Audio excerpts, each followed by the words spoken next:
Welcome, welcome! It's Mud Dog with the Texas Space Navy, and no, you're not watching Inception. When I took off, I flipped upside down. Quite interesting. Anyways, today's video, I want to talk a little bit about 310. It's been a little delayed, it looks like. Nothing new there, right, guys? So, what can we expect? Well, I still expect this thing to be out, the PTU Wave 1 by the end of the week at the least, and then maybe full PTU, probably next week sometime. And then maybe we'll actually get it going to release by the following weekend. So I really don't expect it to be in PTU full release for very long. But that's the only good news we have, is that it's still being worked on. Other than that, it's been delayed. That's kind of bad news, and nobody likes bad news, right? So what are you guys looking forward to now in 310? We've got several leaks about different things as far as UI, ships, new vehicles. Of course, you saw the concept ship yesterday that has been leaked, but we don't know when it will be actually coming out. Is it coming out in 310? Is it coming out later? We just don't know. But we are pretty sure that the Gray Cat Rock will be out in 310, and it'll be straight to drivable. That is going to be the little mining Gray Cat that is going to be set up that you should be able to fit in most of your ships that you can fit, I guess, a tumbrel in. So anything that can fit a tumbrel should be able to fit the Gray Cat Rock. They supposedly have been talking about having some saddlebags for it, as I hypothesized earlier about, where you'll be able to drop the cargo off at your ship or somewhere else, and then somebody else can take that cargo pod to a ship or to a refinery to get taken care of. So that's a neat little feature, but my thing is it still doesn't seem like it's going to have very much storage. Of course, we're going to have to wait and see, but what's the advantage to using it over hand mining? Because they're only going to be a 0 power laser. It's not even a size 1. So my guess is it's just like the hand laser for mining. What's the advantage to the vehicle? Will it store a lot more? Will it store a little more?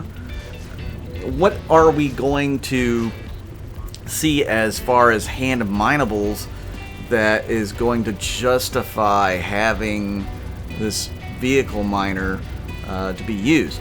Now, I could understand if it was, more like ballista sized, or, even Ursa rover sized mining vehicle, and you're able to actually mine the really big rocks like you do with the Prospector or the Mole. Those would make for very interesting vehicles and something that people might be interested in buying. I think the Gray Cat Rock is going to be interesting to buy, but they're going to have to go. They're going to have to give us more to go on. That's my opinion. What do you guys think? Also, probably the thing I'm looking forward to the most is going to be the fixed guns, being able to use those well again, based off of the new flight and targeting and just all around improvements that they're supposedly making in 310. That's probably my thing that I'm looking forward to the most. I miss being able to fly with fixed guns because I used to get some really good shots on people with fixed weaponry. And having that extra sized weapon can make a huge difference in a fight if you're able to land those shots. Right now I could use a Vanguard with the fixed nose gun on it and be able to do pretty good damage if I'm hitting, but I usually only hit from range as opposed to being right up close. It's harder to track enemies when they're closer when you're using those fixed guns, at least right now, because the meta is definitely auto gimbal. There are some issues I have seen, as you can watch a little bit in this video, how the auto gimbals don't seem to be tracking so well with the lead pip anymore. I remember in the last, in 3.8, all the way up to 3.8.2, you wanted to switch to lag pips in order for you to get more accurate hits. Now it seems, well, at 3.9 it seems like the lead pips were the way to go. So it's kind of like a reversal. But now I'm not so sure. I haven't tried lag pips in 3.9 much at all, other than the initial setup. Like in the current setup of the game, I haven't tried using those lag pips. So I don't know if back-end services would make lag pips better than lead pips.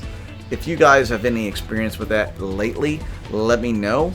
I'm also, since I'm on this crazy internet, this wireless internet for the next month and a half or so, I've had some lag issues here and there. It's to be expected when you're on a wireless connection, a little bit added latency, and it does affect some things in Star Citizen. Previously, I hadn't thought that lag was such a big issue, but it really can be at certain times.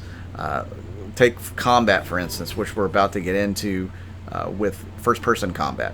Lag can be a really nasty surprise for you if you're not careful and if you're not being super cautious going into one of the combats. You'll see some instances of that here in this video for sure. Another way that I think that lag can really affect things is in mining. If you guys are mining, especially something like Quantanium, which has a very small target area for the mining laser power, if it shoots way up because you lagged out for a second or two, that can be a major problem. Your rock could end up exploding, you could take damage, all sorts of different things that could really affect, the outcome there because of a small little judder from lag. Are you guys experiencing any lag in the game? Is it based off of your ISP? Is it based off of, something else, the game itself? Let me know in the comments down below. I'm interested to find out what causes lag for you guys, because I'm pretty sure mine's from the wireless connection. My wired connection that I had before was fairly stable. There was only moments of issue, but again, they were price gouging the crap out of me, and I want to take advantage of a couple months away from them, and then maybe come back to them, then get the stable connection again. We'll just have to wait and see.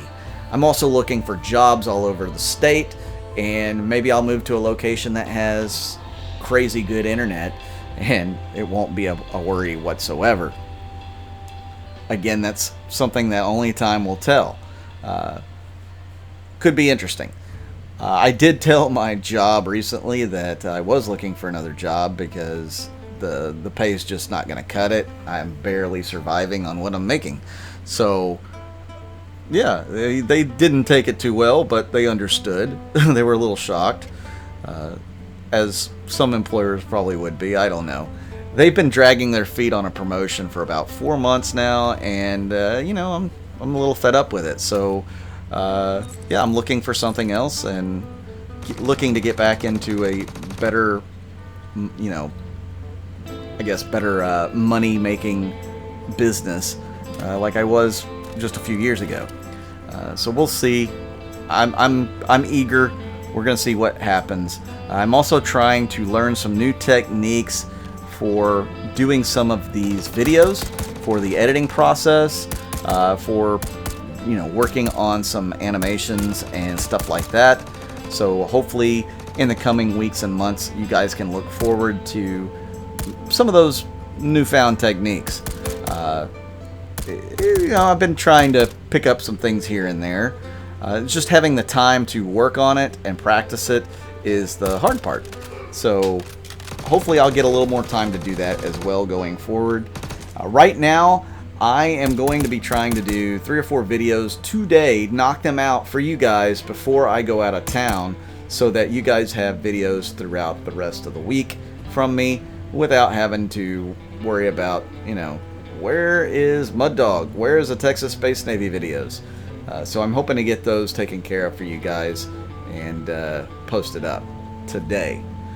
So as you can see, I am doing this 890 jump mission by myself. There was an issue of lag and an issue with shooting down scope here that caused me actually to take some damage, and it was not very fun, but I was glad that I was able to survive it.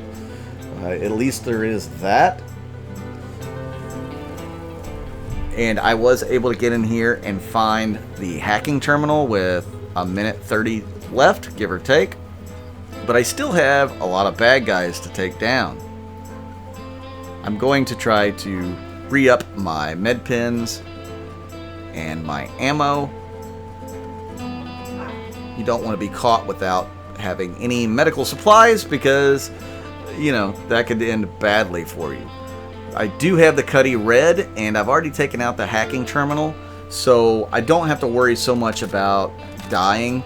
But I really don't like to die when I do any of these first-person shooter missions. I just feel like it's a big slap in my face.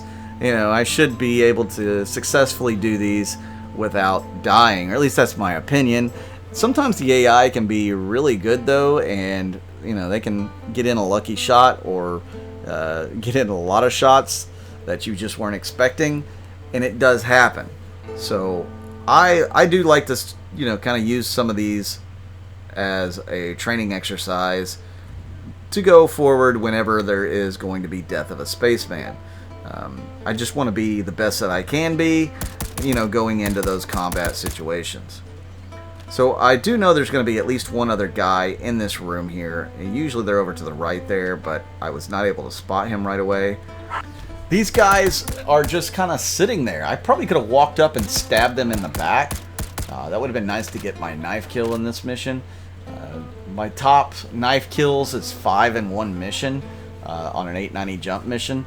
I really hope that we can get some stealth gameplay in the coming months so that I can actually try to kill them all with a knife. Well, that's the goal.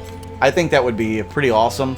I'm sure you guys would love to see a video like that, or at least having a group video, you know, get my org together and we all go in with knives and all try to get the knife kills throughout. It might be more difficult with the 890 jump because of how wide open it is, but if AI start to get a little smarter, stealth starts to get a little better, they might be walking around, you might be able to sneak up behind them.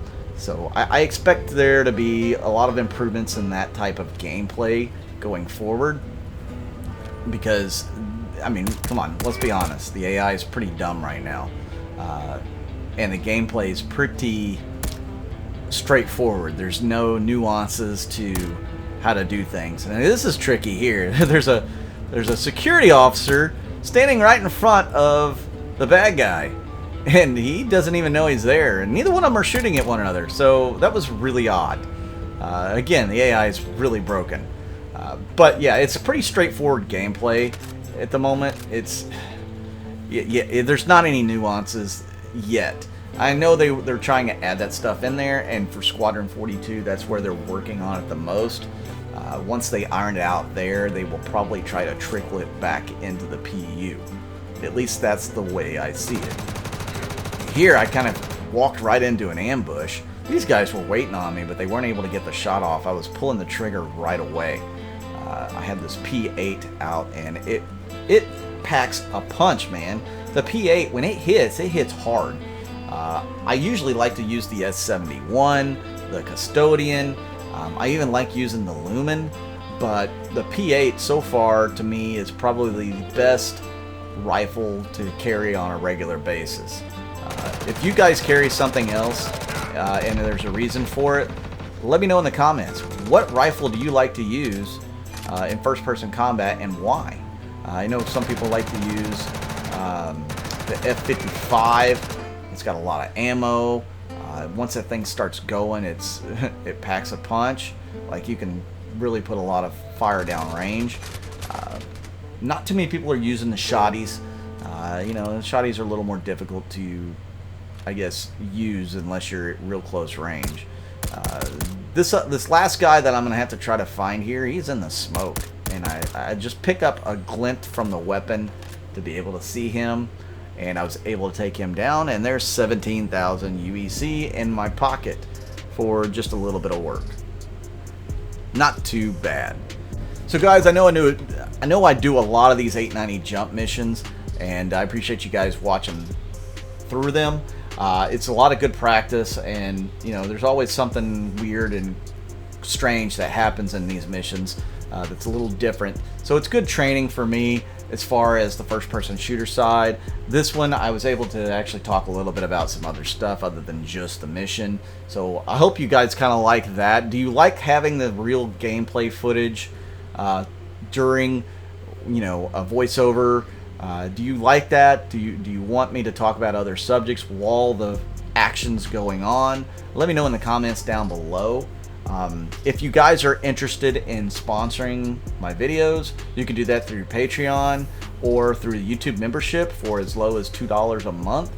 Thank you to all you guys who have been doing that. You can also watch the ads all the way through or click on the ads. That helps this channel out as well.